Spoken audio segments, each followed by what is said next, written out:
boys and girls, and welcome to what we're sure will be the best podcast on AGI. School's out, where we're having the most important conversations with the people shaping the future, one lesson at a time.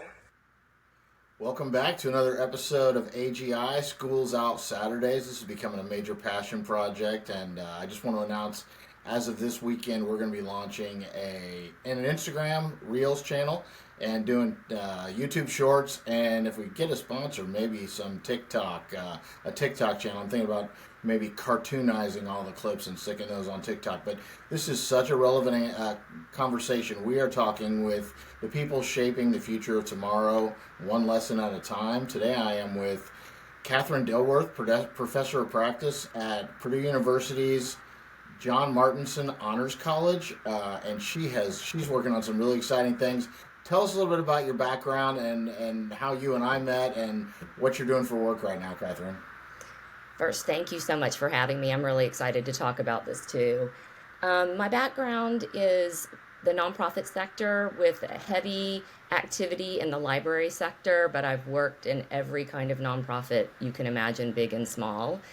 And then later in life, went back and got my PhD at the Lilly Family School of Philanthropy at IU and moved into faculty. I had taught briefly as a English teacher, teaching in community colleges and things like that. So that was years ago, but I love teaching, and I was so happy to have the former dean, the original dean of the Honors College, ask me to come back and bring philanthropy, which is my area of expertise, and then library science, which is definitely what plays a role in the work I'm doing with AI now with my students.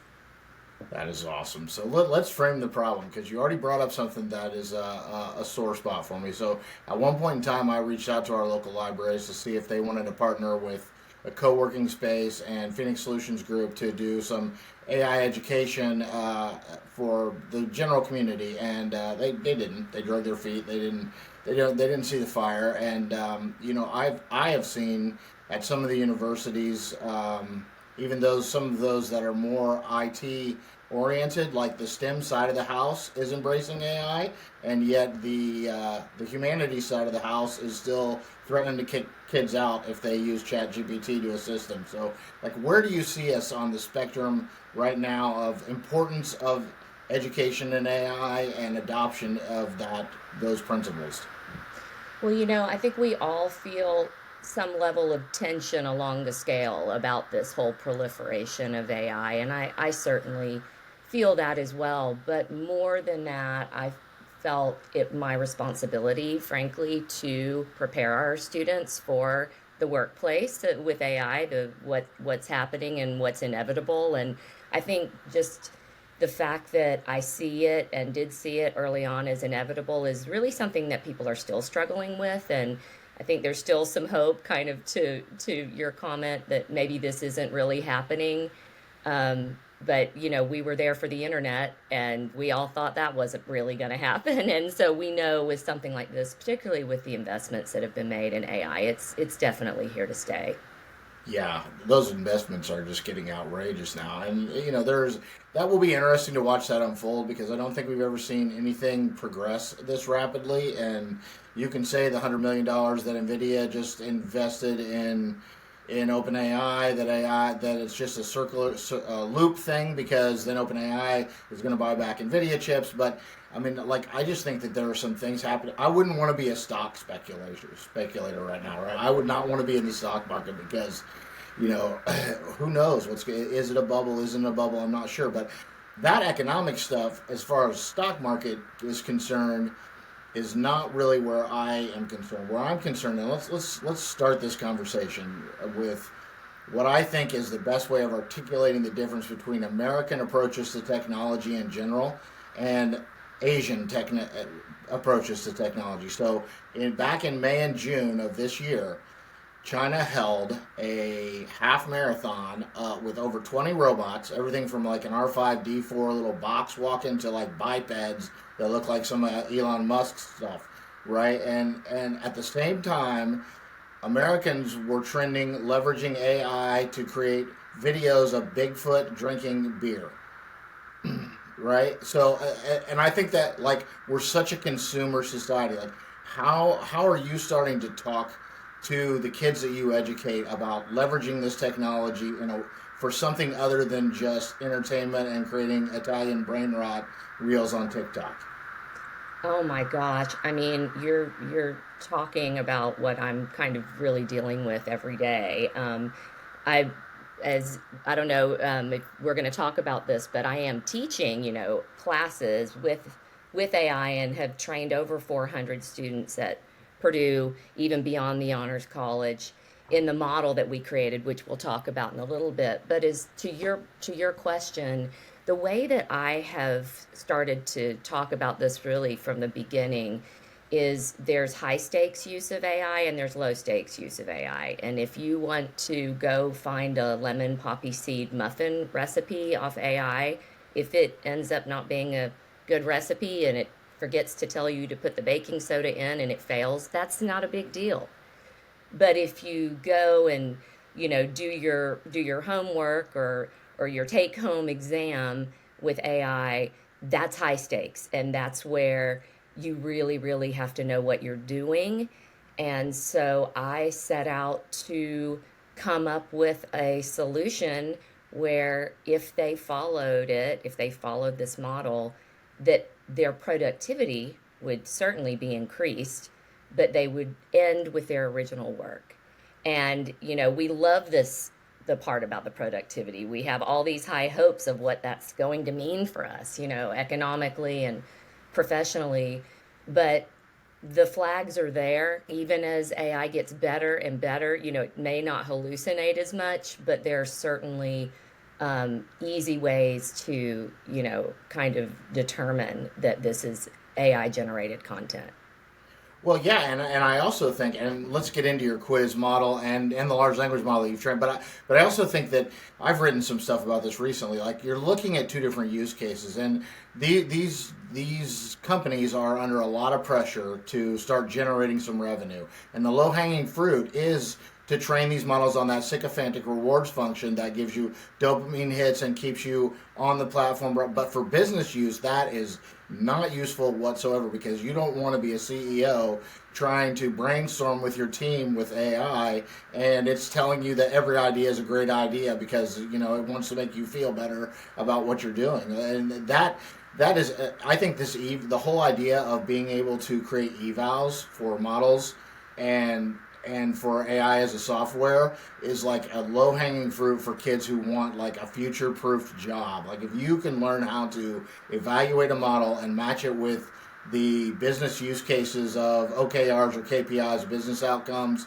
and then fine-tune that model either through prompting or through having access to the back end to fine-tune it, like, now we're talking about great outcomes. But that's jumping way forward. I'm sorry. You kind of you hit a spot that really excites me. But let's talk about how you're starting to approach it. Tell me about your quiz methodology with the kids.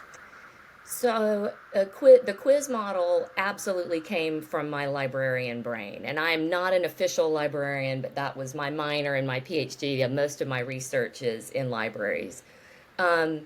You remember when the internet happened, the librarians and the American Library Association published a wonderful, wonderful model called information literacy. So I knew that I wanted to start there. And information literacy in the early 90s was really just go check and make sure that the thing that you're reading is actually legitimate. You please do not cite something off of a flat earth blog, kind of thing. And so that was really what it was just check your sources, make sure that they're peer reviewed or that they are from respectable sources. So I began there, and in the first semester when I taught it, which was in January after ChatGPT 3 dropped. So I was just going to teach a writing class, and I transformed it over the Christmas holiday.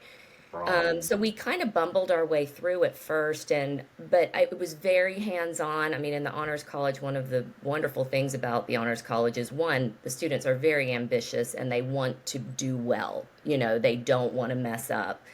And the other is that I only had 20 of them in a classroom. So it was very, very high touch.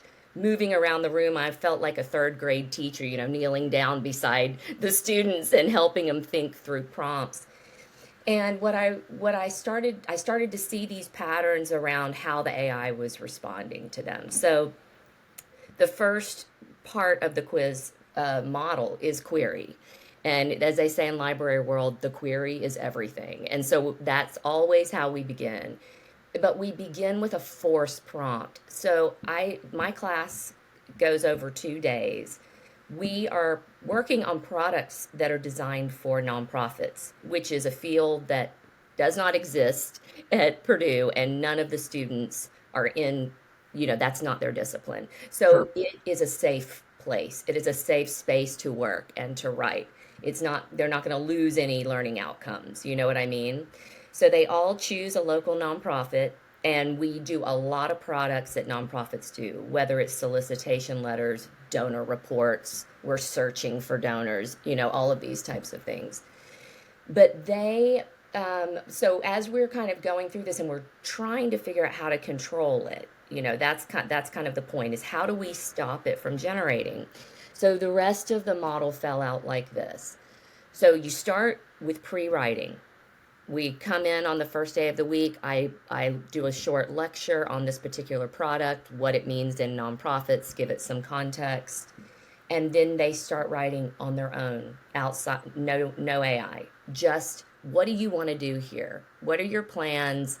And they basically create this very long, messy prompt that also includes directions. Because at the beginning, when it was just 3, it would just generate anyway. So we learned to say, do not do anything until you hear from me again. I remember those days.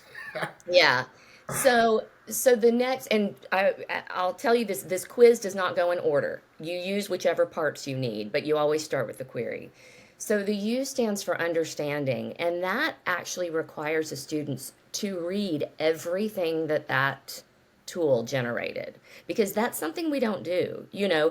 These words start flying up the screen and we're like, it's just, you get kind of bees in your head, with how fast it generates. So they have to read it all. And the understanding is the step that goes back and gives more directions. No, that's not what I wanted. That's not what I said. This is what I want you to do, this kind of stuff. And that piece is used a lot, obviously. Can I stop you there for 1 second? Yeah. One piece of advice. Yeah. The audience, don't do that in advanced voice mode, because I can't tell you how many times my wife has looked into my room and gone, "Why are you yelling at your phone?" Because I get annoyed with it when it just keeps repeating the same thing, and I find if it's talking to me while it's doing that, like, I will actually almost anthropomorphize it and start being like, God, blah, blah, blah, blah, knock that off. But so you're already talking about where there are educators saying, do not use this is cheating. You have already taken a step towards, here's a way, let's frame our problem, let's use the design process, and now let's build good habits. Let's actually read the output of everything that these things are putting out. So when they're leaving your classroom, they're actually fully educated on what these models are producing, rather than just skimming over and kind of moving on, which a lot of us do in work. So keep going. I'm sorry.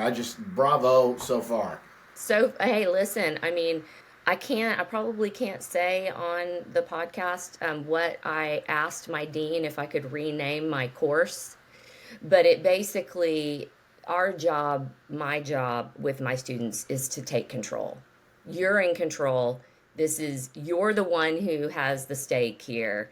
And if you want to move these kinds of projects faster, that's great. That's what it's there for. But you better be the one in the driver's seat. Okay, so we're on to interrogation, which is straight up information literacy. It means anything that AI gives you that is factual, you leave the AI environment and go make sure that it's real. And I keep my students' their chat conversations, that's part of their submission. And I learn a lot, and it helps me with my instruction because every semester the students have more skill or more kind of problems with the way that they're using it, So I'm doing that every week, reading through these chat histories. And I've seen students ask the AI, is this real? And it's like, no, you don't ask the problem, if they have a problem, they're going to say no. So they have to leave the AI environment, go make sure that they check the facts. And then the Z part is zeitgeist. And that one is really fun. And it's usually the last step, but it's basically this step and it's still led, it's not doing it itself, but this is all manual, what my students are still doing. And I have all this content. How can I take this and shape it for this particular audience or this context? And so it's instructions on, here's my purpose. Here's how I'm wanting this. This is the outcome I want. This is the whatever action I want this reader to take. And they can shape it. And so over the course of the term, where they're working with this single nonprofit, they are developing so much content that now the productivity is flying out the door because they've already created it all and they're just reshaping it. I love So that's that. how it works. I just hear a librarian version of the design process, which I think is essential when it comes to working with large language models. Have you framed what you're going to be working on? Have you empathized with the end user? Like, who is this for? Have you mapped out like what context does this process need in order to be efficient and effective? Have you prototyped it and tested that and iterated with it? And one of the fears I have for myself, and I got this when I was writing a newsletter, was you go back to like the ChatGPT 3.5 days, and when you could first do deep research, like I would follow a lot of the links and make sure, like I would just say tool by tool, like, okay, Perplexity, how many broken links are you giving me versus somebody else? And then I would lean heavier on that deep research tool for a while, but they've gotten a lot better, which kind of lends to laziness and a level of trust that's maybe not always the safest level of trust we can have. Aside from quotes, I definitely go back and check. AI loves to make up things that people said, and I always say, like, if you're going to quote people, you better make sure that you have that one right, because they will come looking for you when you quote them in an article or a newsletter or a post. But do you see, like, as these models start to become more proficient, when they're at like the 80% level, do we just say, forget the 20%, I'll go with it? Or how are you helping kids remember that they need to keep those skills sharpened? Well, it's an iterative class, and for example, they do about, I think maybe 11 writing projects, and they get full credit for every single one of them. And then we put it together as a portfolio, and based on the feedback I've given them, then they are evaluated for their writing proficiency just that last time. And that's just because people pick it up earlier. I have more students this semester, which is my 5th semester, I think, teaching it, who have asked if they cannot use it. And so I'm starting to also really open that option up. And I still train them. We still talk about the quiz method and how you do it, and but they really, and I have so much respect for the ones who have said, I want to take this class. I've wanted to take this class, but I don't want to use it. I'm scared to start. And really, I did a little talk at Purdue a week or so ago, and it was on some research that we've done in a paper that we've submitted that is really looking over 3 cohorts and how different they came in and how the outcomes were often very different. And, the students are really afraid, I did not get this from them, but just based on a lot of conversation with them, I think that if I were to ask them, do they wish that AI was never invented? I think a lot of them would say yes. because they are stressed about it. And it's caused a laziness, as you said, that a lot of my students talk about that. Each semester also I've brought more and more ethics instruction in, and that has had a remarkable difference Sure. where it's really slowed them down and made them more thoughtful. So that is a pairing that I think is also essential to this kind of instruction. So let's unpack some of that. And first off, I just did last week a training with an Indiana nonprofit staff on how to leverage AI and nonprofits. So if you're talk to me offline if you're looking for another nonprofit I think they would be a great one. But some of them came in with that, I could see the trepidation on one of the women's faces. And like the thing about AI that I find, one is, I'm just going to be frank, the Luddite like attitude is not going to do you any good. But Jason, who was a United States Marine, like my direct way of saying that, like an a-hole, doesn't help anybody get to accepting AI any faster either, right? So what I'm starting to realize is I call it your Chat GPT moment. Like I was working as a development director for the Salvation Army November 30th, 2022 when Chat GPT launched. I remember I was listening to political talk radio. The host was talking about it. I was like, whatever. That was probably the last day I listened to political talk radio. After that day, I listened to nothing but AI podcasts. Like by the end of the day, after trying to prove that it was crappy to myself, I was so surprised by what it could do that I fell in love with it. But I was also like, as a development director, writing was a whole lot of what I do. And my strengths in life have always been in language, not in math. And so my Chat GPT moment came very quickly. But I think you have to find for every individual, like what is this going to allow you to do that you don't really like doing to free you up to do what you do like doing. And that is hard to do when that's different for every individual. It really is. And I see, these 19, 20-year-old students navigating that scale and where they sit on it.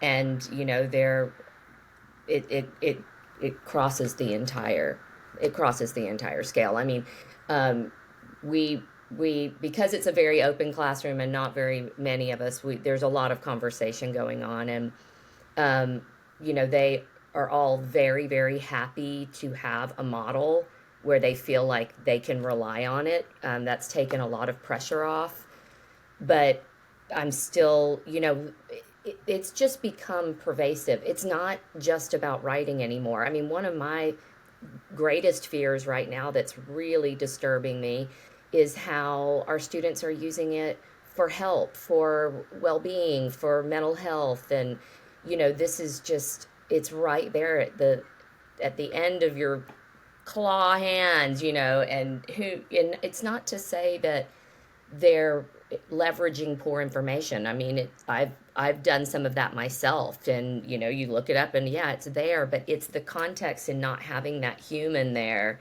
to that expert to kind of step you through. So I'm worried about that. We just started a study on the chat, all of the hundreds of chat conversations that the students have had over these years, and we're doing evaluation there. And I'm pretty sure that just based on just getting things started and my own observation that male and female students are working with it very differently. Women, for example, are very socialized to say thank you and can you please help me on this. And a lot of my male students are more like, do this. It's much more commanding, and the results are very different as a result of that. So there's some nuances, that may not seem necessarily problematic, maybe just interesting. We'll see. The robots take over. But it's social. And then girls will be a lot better off because they were nice to the AI. Well, it's funny you say that. When Alexa first came out, I was visiting my daughter. I was in grad school, and she was wanting it to play a song or something like that. It played the wrong song, and she yelled at it. And I said, why would you don't do that? I'm like this, everything's a sentient being. No, I don't really think that. But I'm very clumsy, and I will often hit a shoulder when I walk through a doorway, and I'll go, oh, I'm sorry, to the Right. doorway. So I'm quite on the other end. But I said, why, just, it's going to be nicer to you, if you're nicer. And it did become nicer, her Alexa. And she said, I'm actually really enjoying Alexa now. I'm not yelling at her all the time. So, when you have something this sensitive, a tool like this, you just cannot anticipate how it's going to evaluate the engagement and collaboration that you're having with it. Agreed. I just the podcast that I launched today was with Dekai, who is a professor at Hong Kong Science and Technology University. He wrote a book called Raising AI, and while some of the authors who do things like that, I feel like anthropomorphize AI a little too much. Not that I don't think maybe in my lifetime we'll get to that kind of question, but not in the next probably 5 to 7 years. I don't think we're going to see any kind of occurrence of sentience in AI. But the point of this is not a toaster. It is learning from us, and we need to parent it the way we parent our children. Do as I say, not as I do is not going to work with this technology. That resonates with me quite a bit, and I think that is something that we do need to keep in mind. And honestly, I have an ambient listening device, which isn't working right now. I won't get into all that, but I've used it in a business context to train a ChatGPT, and I find myself, like, when I am conscious of that, trying to be a better person, just because, why not? If I'm being recorded all day long and interacted with, and my data is being analyzed, why wouldn't I want to try to be a better version of myself than the jerk that's like yelling at ChatGPT when she's a little too redundant? But I definitely, one of the things you hit on that. Let me talk about this a little bit.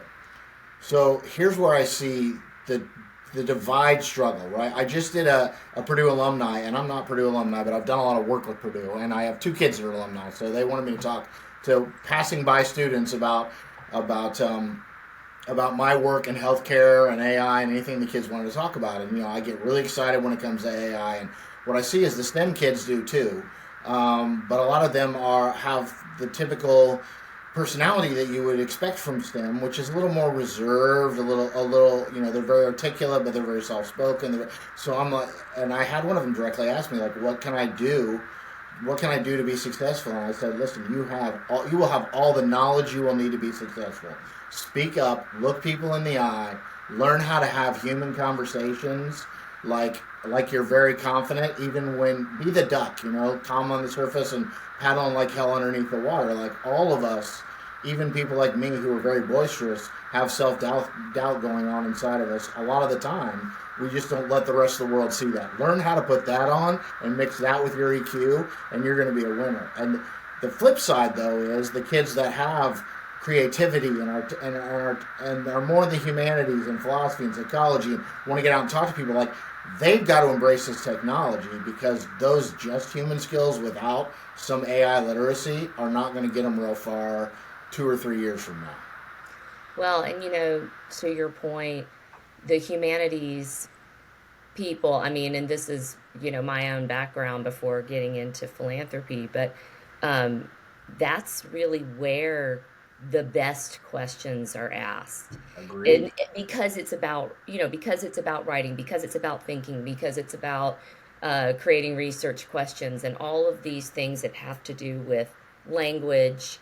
And there is some good research coming out of there. There are, especially in philosophy, there's a lot of good stuff coming out of there. I was at this conference that was sponsored by the English department at Purdue, and lots of really, really great presentations. So people are on it. I think it's like any technology. They're the early adopters. It's scary when you don't know. You're like, oh my gosh, I don't even know how to start to think about this. So you have those early adopters get out first, and I think it will continue to improve. But I want to make a comment. I so agree with you about how you talked to these students. But my concern is that I don't think they have opportunities. They've become so isolated They spend so much time on their own or on a, texting or just not kind of in front of people. And really, you can get all the training that you want for that, but you just have to practice, Yeah. you know. And I get on to my students all the time. It will be a football weekend. Did anyone go to the game? No one went to the game. Did any of you go out this weekend? And I'm like, I know I'm not supposed to be saying things like this, but I'm worried about them. I mean, when I was an undergrad at the University of Mississippi, we started on Thursday and we went pretty hard until Sunday afternoon, just being out and doing stuff and seeing Yeah. people. And it's not like that anymore. There's another university in Indiana where I think there's probably a little bit more of that going on, but I can actually hear the Mississippi now. You hide it well, but or it's faded a little bit, but I can definitely hear the University of Mississippi in there. And I think that's great advice. And there are so many things. It's funny because Purdue's in West Lafayette, and right across the river is Lafayette. And there are all kinds of things going on with Greater Lafayette Commerce. There's the Rise and Shine event the first Friday of every month. There's GLC connectors. I always encourage kids, even when my kids were at Purdue, I was like, go get involved in not just a student organization, but in like an out there organization. And the number one thing I told these kids that I was talking to the other day, they were like, well, what should I do for an internship? I said, figure out what kind of company you want to work for.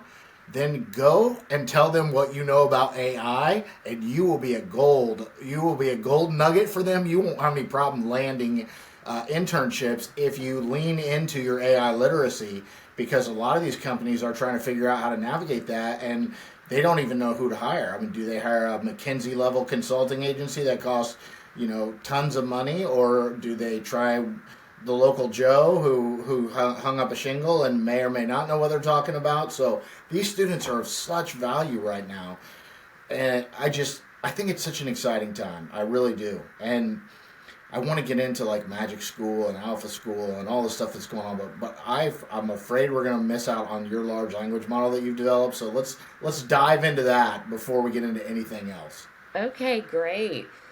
So after, I guess it was about the second cohort, I'd finished up kind of this first paper about the quiz model, and I just threw it out there. I said, I know I've got a bunch of CS people in here. I don't know who you are, but I know you're in here. And I said, and this was kind of a few weeks in, so they'd been trained on it and we're starting to use it. And I said, if anybody wants to come up and talk to me about a solution where we can automate this process and scale it, then let me know. And I had 6 students show up, and they had that thing, actually really primarily a single student, programmed the whole first draft, the first round of it, and then since then has gone back and kind of lessons learned and redone the whole thing. So we have this model now that is an AI, but the quiz guardrails are programmed into that, where it absolutely will not generate without your instructions. And each step of the way, now you can brainstorm with it, to get yourself started. And but there'll be something that'll happen, and the AI will come in and say, it sounds like you're dealing with issues about whether this content that I've just returned is fit. Let's go back and examine it. So how do you want me to do this? So it's more kind of taking that teacher role, and we're waiting to start beta testing it. So we're excited about it. So our audience is a pretty lay audience, but I have to get a little nerdy for just a second. Okay. Because Purdue is kind of the MIT of the Midwest, and so you have access to major talent there. Mm-hmm. Are you saying you took like the parameters and weights of an open source model and refined it to do what you want to do? Or are you saying you built a large language model from the ground up? Yeah, we built something from the ground up. Now, I can't tell you I'm not going to give all my secrets away. Sure. But yeah, it's a self-sustaining product. So, and it's really amazing because it also has just lots of really cool bells and whistles. It has a whole platform for faculty on the back end to kind of accept accept their submissions and be able to grade them and be able to, kind of write on their paper. So and it has some things I particularly really struggled with this part, but we ended up, I feel good about it now. But the thing when 3 first dropped, and especially, faculty and teachers, they were just so worried, and they were so worried about cheating. And I kind of sat in this space, at least at that time when it was so overwhelming at first, where it's like, you know what, people who cheat are going to cheat. Mm-hmm. I mean, do I want to spend my time trying to catch people cheating, or do I want to do something? Because they're going to learn how to hack most of the students. Yes, they're going to learn how to hack your solutions anyway. Yeah. Right? Yeah. But we did decide to put some things in. So, for example, flag will go to the instructor if all of a sudden a whole bunch of content gets pasted in. That means they've been using it on another AI or something. And so we do have a few things like that, but the students do cheat. They just don't know what cheating is now because it's been a toy, and so I'm unpacking bad use, now. It was at the beginning, it was like, let me introduce you to this AI tool. There were 2 students in my first class who'd even looked at it or opened it, didn't even have an account. And now it's really about breaking bad habits. We need more people like you. I'm reading a book right now called Breakneck. That's again the comparison of China and the United States. I do have legitimate concerns that the global dynamics are going to shift either to Trump wouldn't break up NVIDIA because he wanted to break up NVIDIA, and his advisors told him he couldn't because we're so reliant on him. That is a red flag to me. Not getting political, just that a company could be more powerful than the government to where they could say, we can't break them up, even though they're a monopoly, because we need them so much. And then you have the race between, soft power coming out of China into third world countries where they're sucking up all that data by providing AI.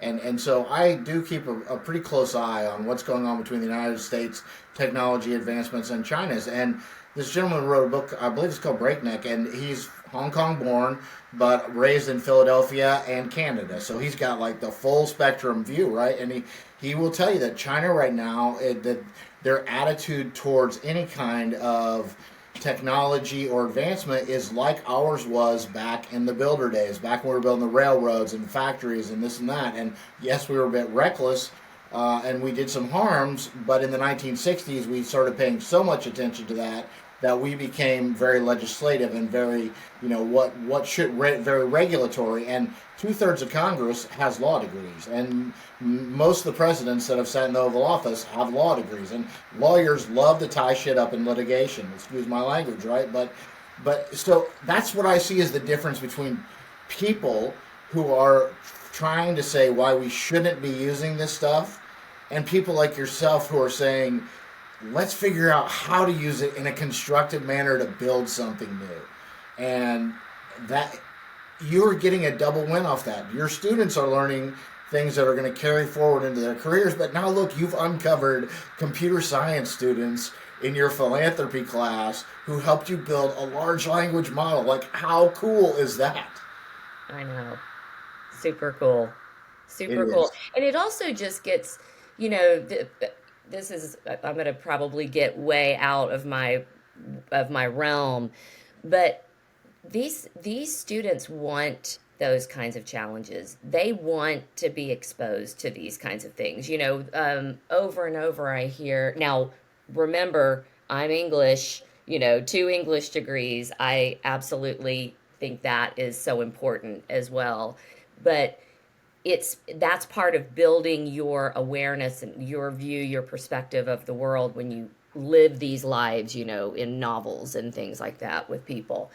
But students want to be applied. Even when I went to school, it was like you studied English or art history, and you weren't thinking, jobs were just, I don't even know what I thought I would do as a job. Yeah. But here it's different, and the students who get into Purdue are top, just like IU. I mean, they're brilliant. It's hard as heck to get in there. Their parents are super, super ambitious for them. and there's a lot of pressure on them, and they want applied work. They want applied work in while they're in school. And now with AI, I mean, the one area of technology is the area where the entry level jobs are just going, because AI can do that. And so, the more that I can, it's not that I only believe in applied work, but I do believe it. And I think it needs to be balanced. And that's, why I'm not teaching poetry. Well, And I love poetry, but I just think it's more important for them to learn this right but I now. do have a prediction that I think that you're bringing a lot on, which is, I went to IU for not very long. I had too many. My Thursdays became Wednesdays, Tuesdays. Like I didn't. But psychology and philosophy were my loves as an ambitious young person, right? And back in those days, like 1990s, when I hit IU, if you had a bachelor's in psychology or philosophy, you couldn't do jack with it, right? You could teach maybe, but you had to go on to get a master's and a PhD. I almost think that AI is flipping the script on that one, right? Like a bachelor's in psychology will be extremely useful in organizational psychology and Human creating. factors is a big Yes, area that's coming out of that. I'm yes. actually going to be talking with a student, actually a friend's son from Alabama, who is really good. He's going to come in and help us with some of our research to help us craft these research questions with these chat logs. So yeah, there's so much really cool stuff coming out of psychology So, these and days. philosophy, right? Ethics. I mean, Awesome. we're getting back to. Oh yeah. It's all about the question. So there's two schools of it. There, two or three. There's it becomes because I completely disagree with the fact that if you're really engaging appropriately with large language models, you're deteriorating your strategic thinking or your critical thinking. I think you're actually in ways elevating it because you're approaching it from a different angle. You have to know the right questions to ask. You have to understand processes. You have to understand outcomes and outcome driven questions. So it's just a different way of approaching that. Can you deteriorate your thinking? Yeah, sure. I mean, you can just sit back and let it do. That's why when I start to get like that headache, like I will stop. I'm like, okay, Hmm. I'm done because now I'm an autopilot and I'm letting this thing do whatever it wants, and that's not an effective way to use artificial intelligence. Time to go for a walk or meditate or go hang out with my kids, right? The But fuzzy brain, and we all get that. I mean, I think if we're aware of it, like you say, and then if you're using it intentionally, but it does have physical effects, and we've all kind of felt our eyes start crossing. yes, but that's And brain I'll tell drain. you another really cool thing is about creativity. So when we kind of surveying the students, they've all had to do a bunch of surveys, and one of the things when asked, what's the thing you like the best about using an AI, and overwhelmingly creativity. Yeah. And then later on in the survey, what are you most worried about? Loss of creativity. So it's like there are students who have explained it like this, like they say I'm a STEM major, I study biology. I've saw my friends take art classes in high school and paint, and I have friends who can play music, and I've always kind of felt bad about myself that okay, I'm good at this, I'm good at science, but I don't do anything creative. And she said I'm writing poetry. Yeah. And it's generated. She's giving it the information, it's generated, but that's just an example of the tension. It's like I feel like we need to sit in that tension all the time, and so that we're making decisions in real time and not kind of a Kantian, I'm going to sit here for a month, I'm going to decide what I believe about AI, and then I'll never have to think about it again. I'll just stay within that prescription that I set for myself. I think we do need to sit in it. And it's, for no other reason than it's just going to change dramatically, quickly, so we have to be on top of it. We're never experts.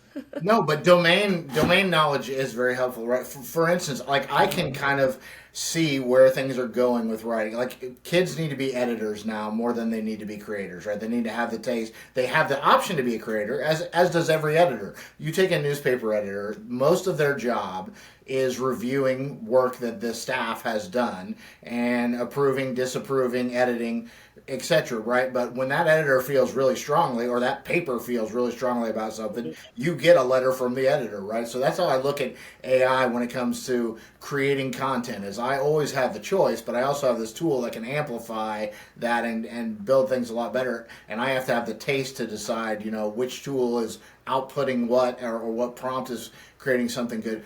But when you get into music and movies and things like that, I mean, half of me says, my whole life I've heard people say that all that boils down to math anyway. That music is really a mathematical equation. So perhaps your software engineers will be the creators of the future. I think that right now you could use a really advanced tool like VO3 to generate a feature-length film if you understood gaffing, directing, lighting, like every single thing. I don't know how long it's going to be before I literally could throw like a half-ass script into something and just it creates a full length. Great movie, but there's some space there. But there's no way I can predict what that space is, and so. For people who are into creative creation, there's always going to be a space for stuff that humans created, right? Mm-hmm. But you're going to have to be the gold standard, like the top of the notch, in order to capitalize on that space. So, learning how to leverage these technologies, all I can say is, for any domain, start playing with these things and learn how to grow with them. And more than likely, you will have a future where you're not replaced, but your job is kind of morphs with the technology. You mentioned staying in your lane, and this is something that I talk about a lot, and that was part of my talk actually last week. I could go on AI, I could choose, my favorite is Claude. I could go on to Claude and say, I'm going to do a 6-week physics workshop, and it would create an entire 6-week physics workshop. Well, I failed my toothpick bridge in high school like immediately. It was very attractive. It could not carry a load though. so that's also why I keep my work within my area of expertise, because really if you can't evaluate what the AI is giving you, then you have no business working in that lane, or go learn some more about it. And I'm talking about that for instruction and teachers. And, it's just like, be very secure in that, your area really well. And then you'll know if they're doing it properly. You'll know if the output is appropriate. But, I think there's a real risk not to do that. So, to just move into another area. I mean, even within disciplines, English or philanthropy or sociology, whatever, we all have, when you do your PhD, you just scope. You become more knowledgeable about a whole lot less stuff. Yeah. Yeah, but you know what? You're seeing that even in AI training now, because human factor reinforcement learning used to be third world country people who were desperate for jobs, getting 11 cents a day, checking, is this a cat, is this not a cat, Right. is this vulgar? Now they're Yeah. hiring PhD level people to go in and fine tune these models because they actually need that domain expertise to see whether the outputs of large language models are correct or not. And it is interesting. I wouldn't put you in a position of asking whether you think Purdue's approach to AI or Ohio State that's doing the AI Plus thing is a better approach, because you work for Purdue. But you're not in K through 12 education, but you're an educator. So can we talk K through 12 for a minute? Are you familiar with Alpha School out of Texas? Was there just a story in like the New York Times podcast about that? Is that what I listened to? Describe it. I don't know. 2 hours a day. 2 hours Okay. a day with Oh, a large yes. language Hey, model. this is what I heard an interview with the director. So direct learning that is customized for the student. They're hitting the upper 90 percentiles on their SAT scores. The rest of the day is with mentors. They start the day off like with a Tony Robbins speech. Then they do their 2 hours of study. Then the rest of the day is leadership development, athletics, activities. Their teachers aren't even called teachers. They're called mentors. Mentors, yeah, I remember that from the interview. I mean, while I think that's awesome, I'm afraid that will create a greater social divide in the United States, because I could see that scaling in the private school sector and the public schools. I was on a call with public school teachers who did nothing but push back against AI technology, even when it offered solutions to stuff they've been complaining about for 10 years. So how do we light a fire like in K through 12, not just through charter schools and private schools, but through the public education system that says, hey, yes, we need to do so safely, but we need to embrace this technology? Yeah, I appreciate the question. I am certainly, that would be outside my lane. I really am not super familiar with, even how pedagogy is, curriculums developed in the K-12, other than watching my own children go through that area. But I did come away from that interview very conflicted, because there were pieces of it. And, I think the idea of, of customized learning is wonderful when you consider my best friend in the whole world is a dyslexia specialist. And, I so appreciate that this could be an opportunity to kind of help students be successful and things like this with the different issues that they may be dealing with.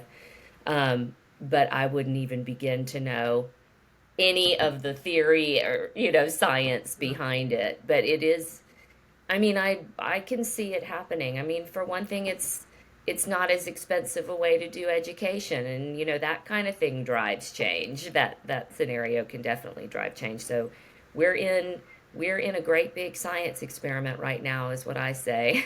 We are. And it's exciting. And there's a local company here in Indiana called Magic School that has more of the technology for the K through 12 to leverage it kind of the way you are in your classroom. So it's basically a tailored sandbox model that helps teachers with lesson planning, helps students. I've been playing with it. I'm actually going to be interviewing one of their people. And I love that approach.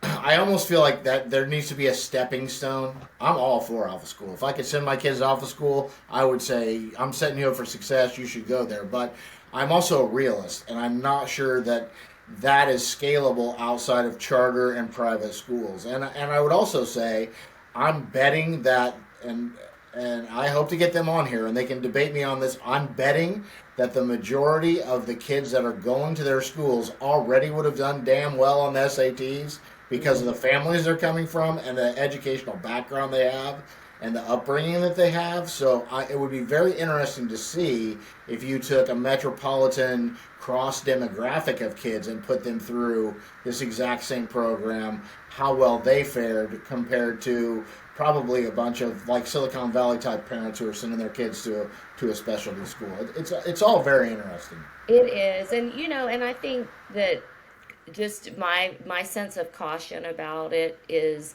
just like it's always been throughout human history. There's never one thing that fixes everything. And what I'm doing with quiz, and it's completely applicable to K-12, by the way, because it's the same, it's the same control. You're just kind of building that authority. You're building authority with these tools. And so certainly the quiz right, which is the automation, that works for everything. It works for science, it works for coding, it works for it all. It's teaching you to drive the train, and keep that thing on the tracks that you define. So little solutions like that. I think the answer is going to be a lot of little solutions, and very approachable solutions as well. One of the things about quiz is that it's just so simple. It's just that old kind of truth that sometimes the simplest thing is the best solution. And I'd like to see more creativity with that. And then I want to see others, bringing their expertise to bear, and how can we, and so it's no different. You're just bringing new tools to the learning process. And And these kids can handle this complexity. They can, and they want it. yes. They really do. They love the challenge. They love to, feel like they're mastering these things, and it builds a lot of confidence. Well, and while we might create a whole generation of brown M&M haters, they are technology natives, right? I haven't forgotten. Isn't that kind of your code Yeah, name? you should probably explain what the brown M&Ms mean to all the other Xers out there in your audience. Or shall I? No, you go right ahead. All right. Yeah, this just really, really gives my age away. But many of you Xers may recall the controversy with the band Van Halen when it got out that they had a really strange request in their very, very, very long contract. They were one of the first bands, to do the pyrotechnics, and there were a lot of safety concerns. And so David Lee Roth's dad, who was a lawyer, just stuck this random request in the middle of all of the setup stuff for the set that said, if we come in here into the green room and we see any brown M&Ms in that bowl, we're out of here. It is an automatic, it's over. And obviously we can figure it out if we don't remember, but it was just to test to make sure they'd read the whole thing, because they didn't want to catch the audience on fire. So this is how we have talked about AI, and how we really interrogate it is, what are these long dashes? That's a giveaway. What is firstly, secondly, thirdly? This is giving it away. So even though we're controlling it, we always do the brown M&M test just to make sure, is there something that's just going to flag this thing? I love that. As I sit here in my tribute to Angus Young schoolboy outfit, so Ah, yeah, yeah. that's the gig. That's the get up, right? That's Bald, right. fat Angus Young, but we're close to the same age. But so I have to ask this: are you a Van Halen or a Van Hagar fan? Oh, Halen. Okay, you and I, Yeah. we can keep talking. I mean, we're almost out of time, but that would have been a conversation in and I of don't drive 65 either. Although I probably would rather work with Sammy than David, I actually like Yeah. I like Van Halen much better. And maybe David's dad is a good reason why David was so difficult to work with. But from my understanding, Eddie was like a quiet genius, and David was like a 13-year-old boy with a bottle of Jack in his hand that never grew up, and that's why they never were able to stick together. But I did love, like, 1984 was one of the best albums ever, Hmm. ever, as well as Van Halen too. So we're coming up on an hour, and I want to respect your time. And on the normal AGI podcast, I have like a signature question that I came up with, and I finally decided what my signature question is for this podcast, All because right. while I'm not a female, this one is near and dear to my heart. I have daughters, and I look at the technology industry, and outside of a few names that I can name, but probably most people who don't follow tech can't name too many female who are really in the spotlight in that world. Like, you have Fei Fei Lee and you have Mira Murati, right? But you've got Zuckerberg, Sam Altman. Like, it's almost male. It's a male dominated industry. How do we inspire and encourage our young girls to become all they can become in industries dominated by men like technology? Well, God, the first thing, get them to watch that Mountainhead movie that was so crazy. Did you watch it? No, but I'm going to Mountainhead. I think it's called Mountainhead, and it's basically playing. It's all Zuckerberg, it's Altman. They're all characters in it, but not real characters. But it's them, Okay. and they meet. They're all really good friends, and they meet in a mountain house that they have to basically copter into, and it is insane. So find that movie. I'll go find it and send it to you after this. Have them watch that, because that will show them how really frightening things are in a industry that is really run, not that I love men. There's No, I'm nothing, with you. but it's out of balance. Yeah, It is so out exactly. of balance. And so that's a good start. And then, I think that women are interested in a lot of things that men are interested in, but I also think men are interested in some things women aren't. So find your place, find your thing that bothers you. Find that itch and then go scratch that itch. And I know that was me with the library. I'm like, wait a minute. What about information literacy? That was it. It just start with what they already are developing, their kind of values, starting to set out what their moral code is going forward. And that's the time to do it. And like, what do you not like about this? That go start there. Because once you get into it, you start, you're seeing more things that you can maybe respond to. But just start with just the fundamental, who are you? What do you care about? What do you want? What kind of change do you want to see in the world?